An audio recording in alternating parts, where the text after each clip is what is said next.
Hi అండి. ఇవాళ బెండకాయల బజ్జీలు చూపిస్తాను రండి. బెండకాయల బజ్జీలు చేశాను, చాలా రుచిగా ఉన్నాయండి. రండి ఎలా చేయాలో చూపిస్తాను. చూసారు కదా, ఒక 6-7 బెండకాయలు, లేత బెండకాయలు చిన్నవి ఉంచాను. ఆకలేస్తూ ఉంటే సరే బెండకాయల బజ్జీలు చేద్దాం, వీడియో కూడా పెట్టొచ్చని. ఇంత టేస్టీ అంటే మీరు మళ్ళీ మిర్చి బజ్జీలు, ఉల్లిపాయ బజ్జీలు చాలా రకాలు చేస్తారు. ఒకసారి బెండకాయల బజ్జీలు చేసి చూడండి ఎలా ఉంటుందో. రండి చూపిస్తాను మీకు. ఇగో 6-7 బెండకాయలు తీసుకున్నాను, లేత చిన్న బెండకాయలు కడిగేసాను శుభ్రంగా.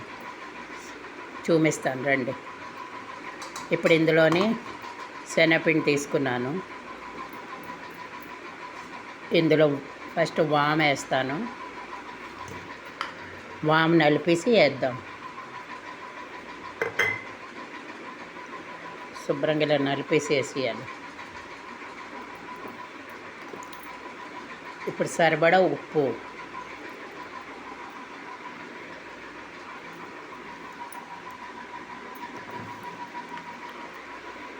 సరిపడా కారం. నేను చేతితోటే వేస్తాను, నేను చెంచాలు అలవాట్లు ఎక్కువ తక్కువ అవుతుంది. ఇప్పుడేమో గరం మసాలా ఇది వేసి బాగా కలిపేద్దాం. మన మిర్చి బజ్జీలు చేసినలాగే కలపాలి. కలిపాక చూపిస్తాను రండి.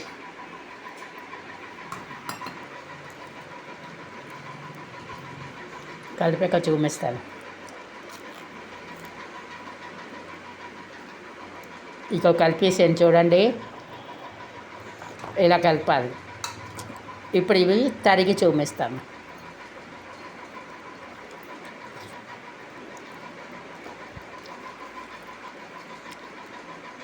ఇలా 4-5 చీరికలు పెట్టాలి. బెండకాయలు, లేత బెండకాయలు తీసుకోవాలి, చిన్న సైజు. ఇక ఇలాగా అన్నీ తరిగాక మీకు చూపిస్తాను. ఇక నూనె పెట్టే, నూనె కాగున్నది. ఇక బెండకాయలు ఇలాగా 4-5 చీరికలు పెట్టాలి. ఇక పిండి కలిపేసాను. ఎక్కువ పలసగా కలపొద్దు. నేను ఇప్పుడు కొన్ని వేచి చూపిస్తాను మీకు. చాలా అంటే నూనె కాగి ఉన్నది. నూనె ముందే పెట్టాను, కలప ముందే నూనె పెట్టాను. బాగా కాగి ఉండాలి. సింపుల్గా ఎవరైనా వచ్చారనుకోండి వెంటనే చెయ్యొచ్చు, నిమిషాల్లో అయిపోయింది. బెండకాయలు ఉండాలి ఇంట్లో. టేస్టీ బెండకాయల బజ్జీలు చూపిస్తాను.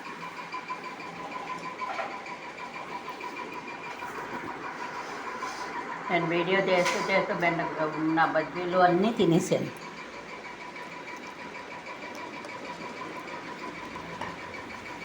చూడండి, ఇలా వేచుదాం.